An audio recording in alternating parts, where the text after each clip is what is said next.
So listen, reintroduce yourself. People know you, but tell us who you are.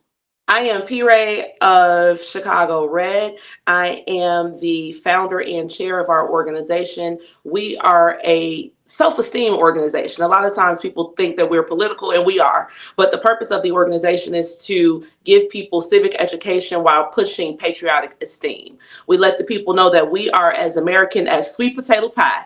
And therefore, when we talk about making America great again, we are talking about the American Negro, the freedmen, the ADOS, the FBA, whatever you're talking about, we're talking about ourselves in the non-immigrant class. So we must be super duper ooper invested in the greatness of this country because our ancestors are buried deep, bone and flesh, in this land.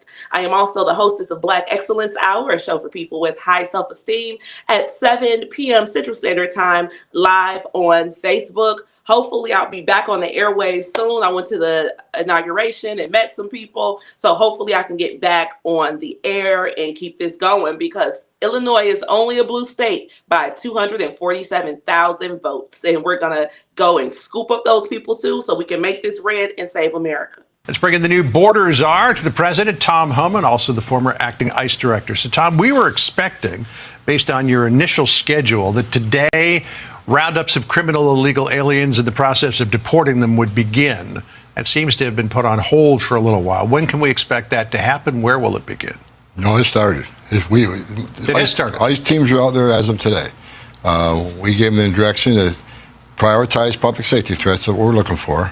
So we've been working up the target list. There was some discussion about Chicago because the Pacific operational plan was released. So we had to look at and reevaluate, does this raise officer safety concerns? And it does. But we've addressed that, and teams are out there effective today. So critics were saying, okay, you're going to round up people's abuela, their grandmother, and ship them back to where they emigrated from. Who are the people that you're targeting, at least in this initial phase? Right out of the gates, public safety threats. Those who are in the country illegally that's been convicted or arrested for a serious crime. But let me be clear. It's not only public safety threats that will be arrested, because in sanctuary cities, we're not allowed to get that public safety threat in the jail, which means we got to go to the neighborhood and find him. And when we find him, he may be with others. And unlike the last administration, we're not going to tell ICE officers not to arrest an illegal alien. So if they find others, they'll be arrested. So sanctuary cities are going to get exactly what they don't want: more agents in the neighborhood and more collateral arrests. President Trump signed a number of executive orders, as we pointed out, on illegal immigration. Here's what he signed. He declared a national border emergency, ended birthright citizenship, ended catch and release, reinstated remain in Mexico, designated cartels as foreign terrorist organizations, deployed active troops to the southern border, and end the use of the CBP One app, which many people were using to schedule interviews to claim asylum here in the United States. I want to take a couple of those, but let's first of all go with this idea of ending birthright citizenship. It's enshrined in the 14th Amendment. How, with an executive order, can the president change that? Well, first of all, President Trump's a game changer. Every one of the executive orders we worked on, and these are game changers. This is going to give us the most secure border in my lifetime. So great for him to do that.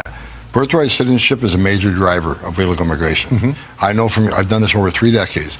One of the first things an illegal alien does when they get here is get birth to U.S. citizen child. I think that makes him immune from our laws, right? So even if he goes to immigration court and loses his case, even though he's in the country illegally, he's convicted of a crime and gets to order removal, they think that the fact to have a U.S. citizen child would make him immune. We can't send that message to the whole world that you can enter our country illegally, which is a crime, you commit another crime, and you can even get removed by an immigration judge after expensive due process. But if you have a U.S. citizen child, you're off the hook. We can't send that message. We'll never fix the border. Right, but the 14th Amendment does. Real quick, I just want to pause it there. I want to know if you want to say anything so far to what was played. First off, we welcome ICE in the city of Chicago. I know that you guys across America know that Chicago people have street parties, and the police come to the street parties and they have the twerkers on top of the police cars. We are releasing twerkers for Tom, okay? We want everybody to come outside and greet Tom and the tanks that are coming. Right now, the operation is happening on the street. So I'm kidding about the twerkers, but I'm saying it's a group effort. However, I want to talk about the 14th Amendment. because that was for us. See, guys, when we keep calling ourselves minorities, people of color, BIPOC, all that weird kind of stuff, it lumps us in with the immigrant class, and it literally allows them to usurp our political capital in order to advance their immigrant cause. So I thank Tom Homan for standing with the Negro. I thank Donald Trump for standing with the Negro and literally taking our amendments back for us, because they've been able to just use everything that our people had to literally bleed and die for to advance themselves and diminish us. All right, I'm gonna finish playing it. Does not differentiate between somebody who's in this country legally or illegally. But I'm not an attorney, but I don't think the 14th Amendment enshrines that at all. We have just as many legal scholars, constitutional scholars, say it doesn't really say that. So what President Trump is taking that action, we'll let Supreme Court decide that. It's definitely going to go to the Supreme Court. I don't think there's any question of that. Designating the cartels in Mexico and elsewhere as foreign terrorist organizations. This is something that previous administrations have resisted doing because of the potential impact with the Mexican government. What tools does that give you that you don't have now to go after these cartels? Well, first of all, I've been pushing for this for a long time because these terrorist the criminal cartels in Mexico have killed more Americans than every terrorist organization in the world combined, right? Record number of sex trafficking women and children, but the drugs, the fentanyl has killed over 250,000 Americans. So they need to be terrorist organizations. But that puts a whole weight of the United States government on them. Not only are we just going to deal with the operations of Mexico, but the Jalisco cartels in 43 countries around the world. So we'll work with other world leaders to attack this cartel all over the world and bring them to their knees. It has to be done. All right. So I want to get your thoughts because you are in Chicago and you're always outside. Have you seen any of the roundups? No, but I know that the streets are empty, love. I don't see any more Mexican flags flying in the wind. See, when they first started moving into our neighborhoods, they were very arrogant and rude towards us.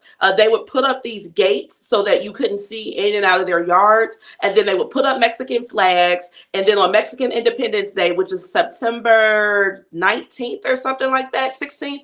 I know this because every year they shut down the streets. They shut down the expressways. They're shooting. They're acting a fool. And last year, the mayor rewarded them with that for their behavior by giving them a section of downtown for them to celebrate Mexican Independence Day. And again, we took this as an affront because we're like, yo, y'all trying to say Mexicans got on boots. But that's okay because now Tom Homan and my Donnie are back in the office. See, this movement happened right here out of the west side of Chicago because they were playing with us. We love our neighborhoods, you all. Chicago is such just a rich place full of pride and history and good old Southern love. And so when we started to notice that people were coming into our neighborhoods, buying up our properties for cash after the banks had tricked us out of them, it definitely became very, very personal. It also became very personal when those buses start coming up here and then they put those kids in the schools and then our kids started getting sick. Remember last April, we were the epicenter of the measles outbreak in North America. Right now, one of my homegirls has a child at Lurie's Hospital right now getting a biopsy on her neck because a growth is coming out of it because they put those kids at that school, and a teacher whose child does not go to the school told her, after you get your child's biopsy results, please share them with me because my child has that growth too.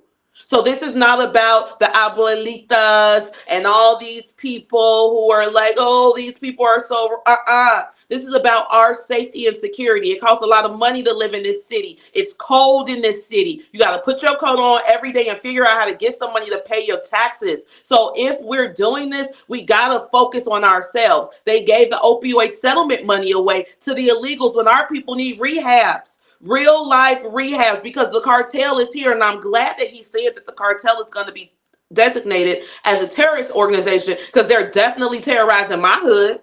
Absolutely they are. They don't mind arming the boys and having them shoot and kill each other. They don't mind selling fentanyl so that my homegirls are being found on their back porches dead by their children. I got 2 friends that overdosed on fentanyl right here on the west side of Chicago because we live off of 290, which is literally called the heroin highway. It's the connection to the rest of the country. So they're literally selling $1 billion worth of heroin right here off the west side of Chicago. So if you all know people on heroin, that money is coming, that drug is coming right here from the west side of Chicago. They traffic it from Mexico to the west side of Chicago. El Chapo went down because of the west side of Chicago, and then it created this power vacuum where all these people came, and now the terrorism is worse. So if my local government's not going to do anything about it, we want the feds, because every time we get any type of reprieve in this city, it comes through the federal government. So God bless Tom Homan. God bless Donald Trump. Again, I'm happy as hell that they're taking our amendments back from these people because they didn't earn it. They didn't fight a civil war for it. They didn't pick any cotton, rice, tobacco, sugar, or pecans to get what we have. So we're not going to get them anything. Again, we're done saying minority. Everybody that's listening to this, if you got a grandma who told you sad stories out of the South, stop calling yourself a minority. Stop calling yourself a person of color. You are a Negro. You are FBA. You are ADOS, and that immigrant business has absolutely nothing to do with you. We are standing on our patriotic esteem because, again, we are as American as sweet potato pie. Don't let them try to trick you and say, oh, they took it from them. Now they're going to take it from you. And take it from you and put you where? Where they're going to see you to Liberia? We see what happened there. So no, we have nowhere to go. We belong to this land and we have every right to protect it. So I am so happy that all of this is happening because nobody's more American than the Negro. Dana with the data.